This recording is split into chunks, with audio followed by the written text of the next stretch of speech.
بسم اللہ الرحمن الرحیم۔ ہمارے پیارے نبی صلی اللہ علیہ وسلم کا ایک فرمان ہے، آقائے دو جہاں صلی اللہ علیہ وسلم نے فرمایا، قیامت کے قریب علم کو اٹھا لیا جائے گا۔ صحابہ اکرام رضی اللہ تعالیٰ علیہ مجمعین نے پوچھا، اے اللہ کے رسول صلی اللہ علیہ وسلم، علم کو اٹھا لیے جانے کا کیا مطلب ہے؟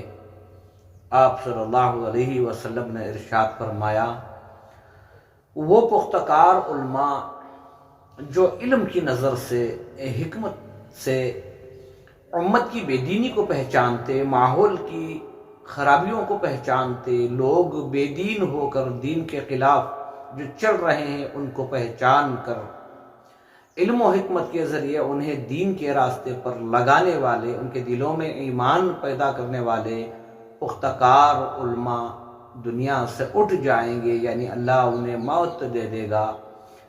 لوگ گمراہ جاہلوں کو اپنا رہبر بنائیں گے، وہ خود بھی گمراہ ہوں گے اور دوسروں کو بھی گمراہ کریں گے۔